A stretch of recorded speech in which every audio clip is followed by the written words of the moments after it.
So utata umekuwa mkubwa zaidi kwenye mitandao ya kijamii na kila mmoja amekuwa akivutia upande wake kuhusiana na show ya Harmonize pamoja na Diamond siku ya jana, ambapo alizungumza vitu vingi kinoma kwenye peji yake ya Instagram na maoni yamekuwa tofauti, na hii inakuja baada ya mapema jana asubuhi Majizo kuweza kufunguka kuwaombea msamaha wasanii. Baada ya hapo pia kukawa kuna maneno mengi ambayo kila mmoja ametoa mtazamo wake. Alianza Mwijaku alitoa mtazamo wake, lakini pia Wakazi alitoa mtazamo wake kuhusiana na hiki ambacho alikizungumza Majizo siku ya jana. So kabla tujalala tulipokea ujumbe mzito kutoka kwa Konde Boy Harmonize. Yalidai kwamba issue ambayo amezungumza Majizo yuko right kabisa, yuko sawa, lakini issue ya kuweza kumtaja kwa chini ya msanii Diamond kitu pekee ambacho alikikosea. Lakini kitu kingine ambacho alikizungumza of course Harmonize, alisema kwamba issue ya wasanii kuweza kushiriki katika uchaguzi ni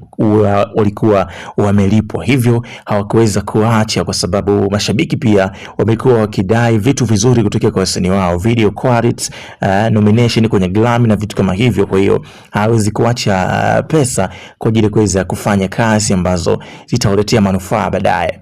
Sasa mitazamo imekuwa ni tofauti sana kwenye mitandao na kila mmoja amekuwa akivutia upande wake akizungumza kuhusiana na hiki. Wengi wamechukulia video hii kama Harmonize kurupuka, ni bora tu angekaa kimya kuhusiana na hiki ambacho alikizungumza. Je, ni sahihi Harmonize kuweza kuzungumza siku ya jana au kutulia kukaa kimya na vitu kama hivyo? Mtazamo wako ni upi? Unaweza kutuambia kwenye comments.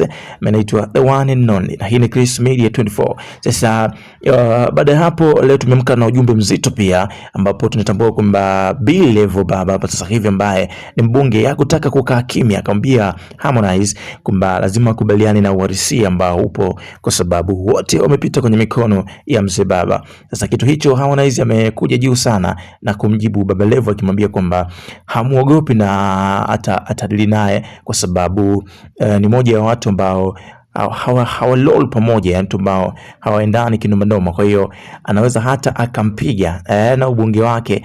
Kwa hiyo akimuona aweze kukaa mita 100, wasitumie jina lake kuweza kutengeneza au kuvunja brandi ambayo alishatengeneza kitambo. Pia hii kitu imemfanya Mwijaku pia azungumzie na kusema kwamba ifike time waachane na brandi Harmonize, kwa sababu ameshakuwa mkubwa. Kwa hiyo kila kitu ambacho anakizungumza anakimaanisha, hivyo akae mbali na issue ambazo Mnyamwezi anakuwa anazifanya. Hii hapa ni Chris Media 24 na mimi naitwa The One and Only. So pita kwenye comments kisha tuambie nini ambacho kina happen.